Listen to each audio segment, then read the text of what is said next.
अस्सलाम वालेकुम class. Last time मैंने आपको एक्सरसाइज 6.1 कराई थी और जिसमें से मैंने आपको रेशो पढ़ाया था। आज भी उसी चैप्टर का टॉपिक हम एक्सरसाइज 6.2 करेंगे और नई टर्म पढ़ेंगे प्रोपोर्शन। ठीक है, बिल्कुल सेम रेशो का ही मेथड है जैसे आपने रेशो एक्सरसाइज 6.1 की थी। 6.2 भी बिल्कुल ऐसी ही है, कोई मुश्किल नहीं है। अगर आपने रेशो पढ़ लिया था, मेरा लास्ट लेक्चर को बहुत अच्छी तरह समझ लिया और पढ़ लिया, तो आप ये वाली एक्सरसाइज और ये वाला लेक्चर भी बहुत आराम से कंप्लीट कर सकते हैं। ठीक है, तो मैंने आपको रेशो पढ़ाया, अब मैं आपको बताती हूँ प्रोपोर्शन क्या होता है। प्रोपोर्शन का मतलब क्या है, देखें दो रेशोस हैं। देखें मैं इसमें ही आपको दिखा देती हूँ। एक रेशो ये रहा मेरे पास, ठीक है, और एक रेशो ये रहा। अब इन दोनों को जो कंपेयर करते हैं वो हम किसके ज़रिए करते हैं, प्रोपोर्शन के ज़रिए। ठीक है, तो प्रोपोर्शन का जैसे रेशो का सिंबल क्या था, ये रेशो का सिंबल है ना। ऐसे भी लिख सकते हैं और हम डिवाइड में भी लिख सकते हैं। जैसे ये 3:4 है, हम इसको रेशो में भी लिख सकते हैं और हम 3/4 हम ऐसे भी लिख सकते हैं। ठीक है, एक बात तो हो गई है, रेशो मैं आपको कल बता चुकी हूँ। अब प्रोपोर्शन में क्या होता है, प्रोपोर्शन का साइन ये होता है 4 डॉट ऐसे। ठीक है, हम इसको ऐसे भी लिख सकते हैं और हम इज इक्वल टू का भी साइन बना सकते हैं। दो तरीके होते हैं, रेशो के भी 2 तरीके मैं लिखने के और प्रोपोर्शन के भी। प्रोपोर्शन के 4 डॉट्स होते हैं या इज इक्वल टू होता है, रेशो के 2 डॉट होते हैं या डिवीजन का सिंबल होता है। ठीक है, तो प्रोपोर्शन क्या होता है, 2 रेशियोज़ को आपस में बराबर करना या कंपेयर करना। ठीक है, तो जैसे कि ये एग्जांपल है मेरे पास, मैंने ये दिया हुआ है रेशो एंड प्रोपोर्शन की फॉर्म दी हुई है, यानी ये 2 रेशो हैं और ये चीज़ क्या है, प्रोपोर्शन, यानी रेशो और प्रोपोर्शन दोनों चीज़ें आ रही हैं इसमें। ठीक है, अच्छा ये चीज़ तो हो गई। अब दूसरी चीज़ याद रखें, हमेशा हमेशा याद रखें कि ये जो शुरू की है ये वाली वैल्यू जो है 4 और 9, इसको हम हमेशा क्या कहते हैं, मीन वैल्यू। ठीक है, इसको हम कहते हैं मीन वैल्यू। कहीं लिख लीजिएगा, मैंने शायद लेक्चर में लिखाया नहीं, लेकिन आप भी कहीं लिख लीजिएगा कि ये जो बीच की 2 वैल्यू होती हैं इसको हम कहते हैं मीन वैल्यू, और ये लास्ट की जो वैल्यू होती हैं ये और ये, इसको हम क्या कहते हैं, एक्सट्रीम वैल्यू। ठीक है, एक्सट्रीम, EXTREME, एक्सट्रीम वैल्यू। ठीक है, ये चीज़ याद रखिएगा आप लोग। फिर से बता देती हूँ, ये रेशन प्रोपोर्शन की फॉर्म है। ठीक है, बीच के 2 जो हैं उसको क्या कहते हैं हम, मीन वैल्यू, और लास्ट के 2 जो हैं, इन लास्ट के 2 को हम क्या कहते हैं, एक्सट्रीम वैल्यू। ठीक है, अच्छा अब हम इसको सॉल्व कैसे करते हैं। ठीक है, अब हम इसको सॉल्व कैसे करते हैं, ये थी मेरे पास एग्जाम्पल। ठीक है, इसको सॉल्व करें तो क्या करेंगे, प्रोपोर्शन का साइन हटा के आप इज इक्वल टू का साइन लगा लें ताकि आपको आसानी रहे। ठीक है, लगा ली इज इक्वल टू का साइन। अब ये इस तरह की फॉर्म आ गई, अगला स्टेप में मेरी इस तरह की फॉर्म आ गई, सिर्फ मैंने इसको हटाया है। ठीक है, अब इसके नेक्स्ट स्टेप में मैंने क्या हटाया, रेशो को मैंने किस में कन्वर्ट कर दिया, डिवाइड में, यानी 3:4 को हम 3/4 भी तो लिख सकते हैं ना, है ना, लिख सकते हैं। तो इसलिए मैंने 3:4 को 3/4 लिखा। इसी तरह 9:12 को मैंने 9/12 लिख लिया। ठीक है, तो नेक्स्ट स्टेप में मैंने क्या किया, प्रोपोर्शन की जगह इज इक्वल टू लिख दिया और रेशियो की तरह डिवाइड में इसका साइन लिख लिया ताकि कैलकुलेशन में आपको आसानी होए। ठीक है, अब हम क्या करेंगे, क्रॉस मल्टीप्लिकेशन। क्रॉस मल्टीप्लिकेशन क्या होती है कि ये चीज़ ऊपर चली जाएगी और ये चीज़ यहाँ चली जाएगी। ठीक है, मतलब 12 जो है वो यहाँ जाएगा, यानी 3 × 12 हो जाएगा ये, और ये जो 4 है ये यहाँ आ जाएगा, यहाँ, यानी 9 × 4। ठीक है, क्रॉस मल्टीप्लिकेशन ये होता है कि आपकी जो डिनोमिनेटर की वैल्यू ये इधर चली जाती है और इस डिनोमिनेटर की वैल्यू इधर चली जाती है, तो इसको हम कहते हैं क्रॉस मल्टीप्लिकेशन। यूँ ऐसे इसका साइन होता है। ठीक है, तो 12 × 3 ये लिख दिया मैंने, और 4 × 9 ये लिख दिया मैंने। ठीक है, अब 3 क्या होता है, ऐसे मल्टीप्लाई करें आप, 3 2 6, 3 1 3, 36। ठीक है, 36 होता है। 9 × 4, मैंने कहा था टेबल्स याद रखें, 12 तक तो एटलीस्ट टेबल्स याद रखें। तो 9 4 36। ठीक है, तो 36 = 36, ये हो गया मेरा आंसर। हम प्रोपोर्शन को किस तरह से ऐसे सॉल्व करते हैं, ठीक है। चलें अब एक्सरसाइज पे चलते हैं। एक्सरसाइज है आपकी 6.2 और क्वेश्चन नंबर 2 पढ़े हम। क्वेश्चन नंबर 2 में भी वही चीज़ है, use the cross product rule. Cross product rule मतलब वो क्रॉस मल्टीप्लिकेशन जो मैंने आपको कराई है, इसको हम क्रॉस प्रोडक्ट रूल भी कहते हैं, ठीक है। जो मैंने क्रॉस मल्टीप्लिकेशन सिखाई है ना, इसको कहते हैं। To determine which is greater है, तो ये 4:7 एंड 2:9। ये पार्ट 1 करते हैं क्वेश्चन नंबर 2 का। तो क्वेश्चन नंबर 2 का पार्ट 1 देखें, इस तरह से दिया हुआ है 4:7 एंड 2:9। तो मैं एंड जो लिखा हुआ है इसका मतलब है प्रोपोर्शन, ठीक है, प्रोपोर्शन है इसका मतलब। तो प्रोपोर्शन को मैंने क्या कर दिया, इज इक्वल टू में कन्वर्ट कर दिया, यानी इज इक्वल टू है ये, यानी प्रोपोर्शन में हम इज इक्वल टू भी तो डालते हैं। तो उसका साइन 4:7 जो है उसको मैंने 4/7 कर लिया, और 2:9 को मैंने 2/9 कर लिया, ताकि आपकी कैलकुलेशन ईजी रहे, ठीक है। तो ये अगला स्टेप समझ आ गया कैसे किया। एंड की जगह सिर्फ मैंने इज इक्वल टू डाल दिया और रेशो की जगह मैंने डिवाइड डाल दिया, ठीक है। वही चीज़ है क्रॉस मल्टीप्लिकेशन, ठीक है। 9 चला जाएगा यहाँ, यानी 9 × 4, 7 चला जाएगा यहाँ, यानी 7 × 2, ठीक है। अब क्या करेंगे, 9 4 ज़ा 36, 7 2 ज़ा 14। अब ये जो फॉर्म आ गई है ये आपकी रेशो की फॉर्म में आ गया है, मतलब समझें 36 = 14। क्या ये मज़ीद किसी नंबर से डिवाइड हो सकते हैं? याद करें मैंने रेशो में क्या बताया था, जैसे 18:20 है मेरे पास। अगर ये मज़ीद डिवाइड हो सकते हैं किसी एक चीज़ से तो हम इसको डिवाइड करेंगे, ठीक है। जैसे अगर ये 2 से होगा तो 2 9 और ये 10 ऐसे हो जाएगा, ठीक है। तो इसी तरह ये भी मज़ीद डिवाइड हो सकते हैं, 36 और 14 भी मज़ीद डिवाइड हो सकते हैं। किससे हो सकते हैं, 2 से हो सकते हैं। देखें 2 1 ज़ा 2, 1 कैरी, और 2 8 ज़ा 16 = 14 कौन से टेबल में आता है, 7, 2 7 ज़ा 14। अब ये 18 और 7 मज़ीद डिवाइड हो सकते हैं, नहीं हो सकते। तो ये मेरा फाइनल क्या है, आंसर, ठीक है। इसी तरह पार्ट 2 मुझे क्या दिया हुआ है, 3:5 एंड 7:10। वही चीज़ करनी है, एंड की जगह क्या कर देंगे, इज इक्वल टू लिख देंगे क्योंकि प्रोपोर्शन है, ठीक है। 3:5, 3/5 3/5, 7:10 की जगह 7/10, ठीक है। Again cross multiplication, cross multiplication करके क्या आ जाएगा, 10 यहाँ आ जाएगा, तो 3 × 10, और 5 जो है 7 के पास चल जाएगा, तो 7 × 5, ठीक है। तो 3 10 ज़ा 30 और 7 5 ज़ा 35, ठीक है। अब ये दोनों मज़ीद डिवाइड हो सकते हैं, किससे डिवाइड होंगे, देखें मैंने बताया था ना, लास्ट डिजिट अगर 0 हो और 5 हो तो आप 5 से डिवाइड कर सकते हैं। तो इसको 5 से डिवाइड करें, तो 5 6 ज़ा 30 = 5 7 ज़ा 35। तो ये आपका फाइनल आंसर है, क्योंकि ये और मज़ीद डिवाइड नहीं हो सकते किसी से, ठीक है। तो ये आपका फाइनल आंसर। बाकी क्वेश्चन भी, क्वेश्चन नंबर 2 देखें, क्वेश्चन नंबर 2 भी ऐसी, क्वेश्चन 2 के सारे पार्ट्स ऐसे ही करने हैं। मैंने पार्ट 1 करा दिया, पार्ट 2 करा दिया, पार्ट 3 और पार्ट 4 आप खुद कर सकते हैं, ठीक है। इसके सोल्यूशन भी मैं भेज दूँगी। अच्छा क्वेश्चन नंबर 3 देखें, सिंपल है question number 3, what is the ratio between 25 and 40। वही एक्सरसाइज 6.1 का सवाल है जो मैं लास्ट लेक्चर में कराया था। सिंपल आपको रेशो निकालना है, 25:40। इनका क्या निकालना है, आपको रेशो निकालना है। किससे डिवाइड हो सकते हैं, 5 से हो सकते हैं ना, तो 5 5 ज़ा 25 और 5 8 ज़ा 40, ठीक है। तो इसी तरह सिंपल रेशो निकालना है इसका, ठीक है। अब क्वेश्चन नंबर 4 पढ़ें, ये है question number 4। A hockey ground is 90 meter long, यानी इसकी लेंथ क्या है, 90 मीटर, और 50 मीटर वाइड, मतलब इसकी ब्रेथ यानी ये कितनी चौड़ाई में है, 50 मीटर, ठीक है।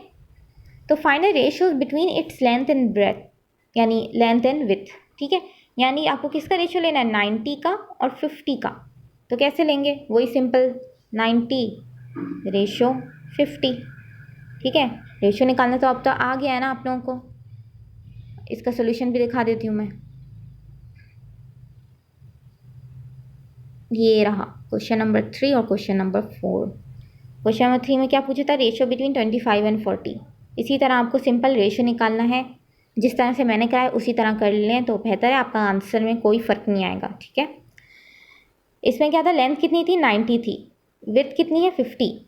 इनका क्या किया मैंने, रेशियो निकाला तो किससे डिवाइड किया था मैंने, 5 से डिवाइड किया तो मेरे पास क्या आ गया 9, ओ आई एम सॉरी 10 से डिवाइड किया, ठीक है 10 से डिवाइड किया तो ये 9 और ये आ जाएगा 5:5, ठीक है। आप 5 से डिवाइड करके फिर 5 से डिवाइड कर सकते हैं, जो आसान लगे आप वो मेथड करें, लेकिन मैंने आपको इसका सोल्यूशन इस फॉर्म में दे दिया। ये 10 से डिवाइड हुआ है, ठीक है, ये डिवाइड बाय किससे हुआ है 10 से।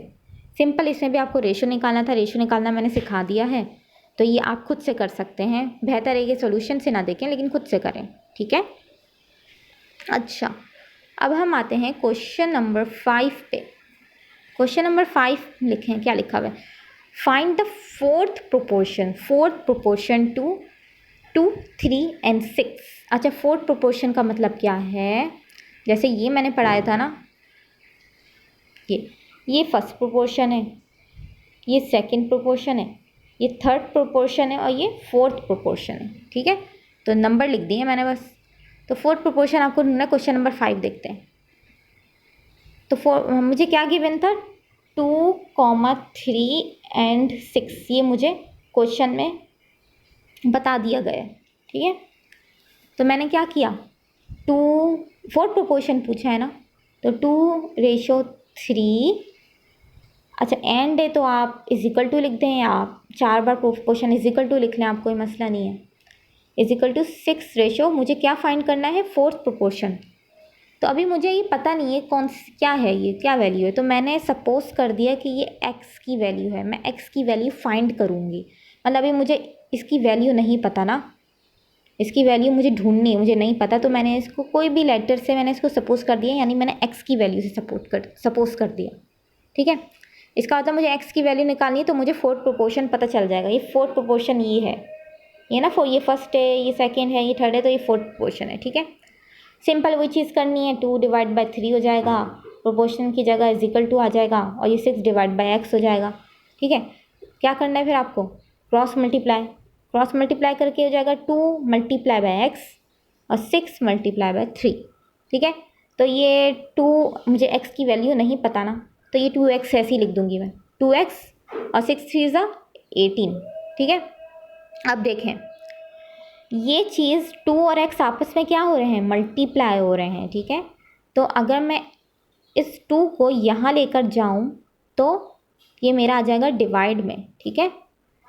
जैसे कि अगर ये डिवाइड में था ना, जब मैं इसको इजिकल टू के इस तरफ ले जाऊँ तो ये हो जाएगा मल्टीप्लाई, लेकिन अगर ये तो मल्टीप्लाई था, उल्टा सीन हो जाएगा ना, अब मल्टीप्लाई हो रहा है तो डिवाइड हो जाएगा। अच्छा, याद रखें, जो चीज़ मल्टीप्लाई हो रही होगी वो अगली बारी में जाके डिवाइड हो जाएगी, और जो चीज़ डिवाइड हो रही होगी वो अगली बार में जाके मल्टीप्लाई हो जाएगी, ठीक है। तो ये मेरे पास आ जाएगा 2x = 18, और चूँकि 2 यहाँ मल्टीप्लाई हो रहा है तो यहाँ जाके ये हो जाएगा डिवाइड, तो 18/2। अब इसको कैंसिल करें, 2 1 2, 2 9 18, तो मेरे पास आ गया x = 9। तो ये मेरे पास आंसर है, यानी मेरे पास फोर्थ प्रोपोर्शन का आंसर क्या है 9। तो यहाँ मेरे पास क्या आ जाएगा 9, ठीक है। अच्छा, क्वेश्चन नंबर 5 मैंने आपको करा दिया है। क्वेश्चन नंबर 6 देखते हैं।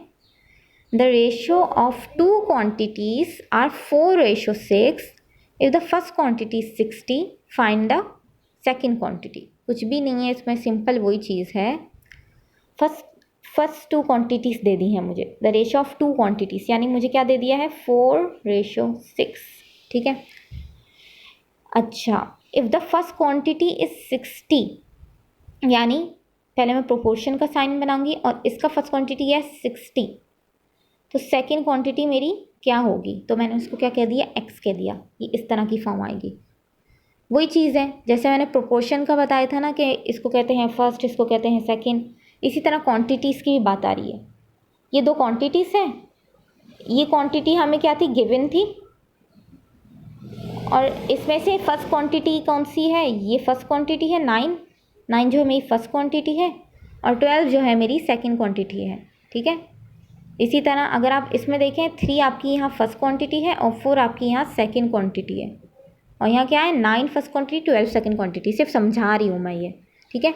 अगर आप क्वेश्चन नंबर 5 देखें, क्वेश्चन नंबर 6 है, सॉरी, क्वेश्चन नंबर 6 देखें, तो आपकी जो क्वांटिटी है 4:6, 2 क्वांटिटीज़ आपको पहले से गिवन है, अब फर्स्ट क्वांटिटी कौन सी होती थी हमारी, हमेशा शुरू वाली फर्स्ट क्वांटिटी होती थी, और जो सेकंड क्वांटिटी होती थी वो हमें मालूम करनी है।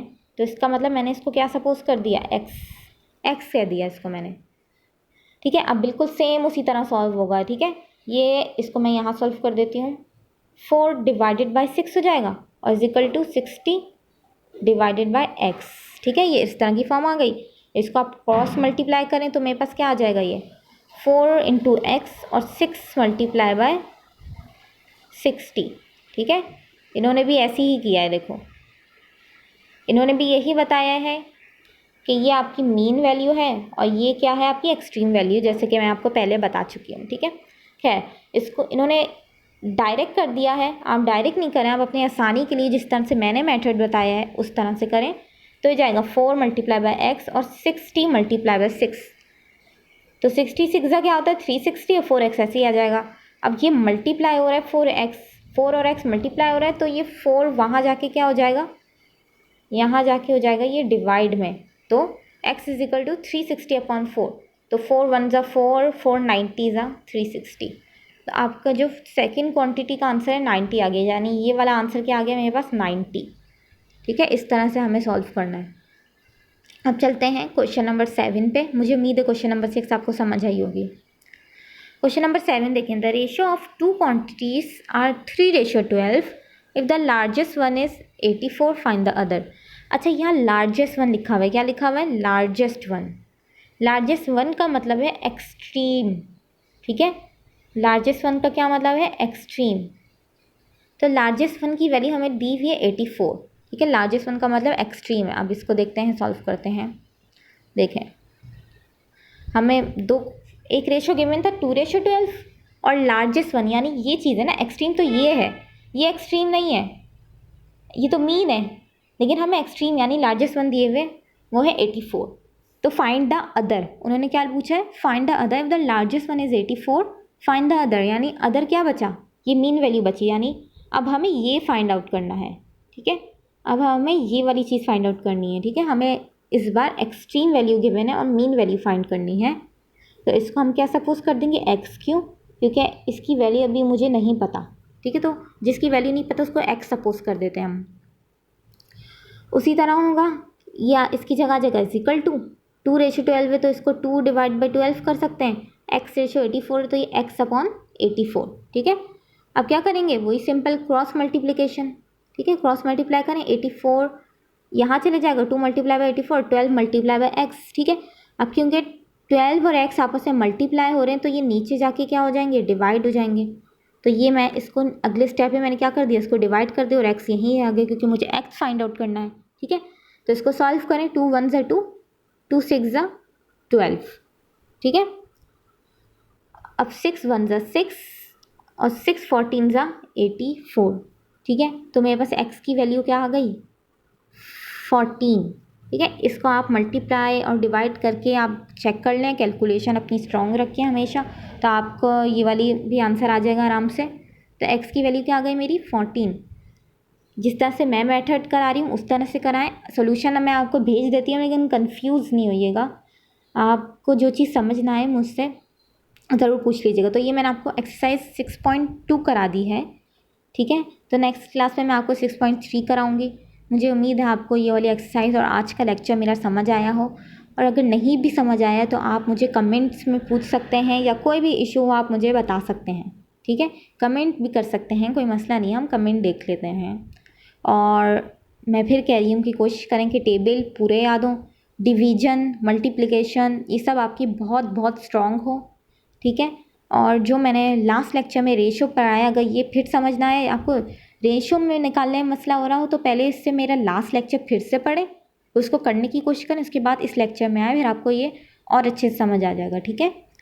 तो आज की क्लास हम यहीं रखते हैं। अल्लाह हाफिज़।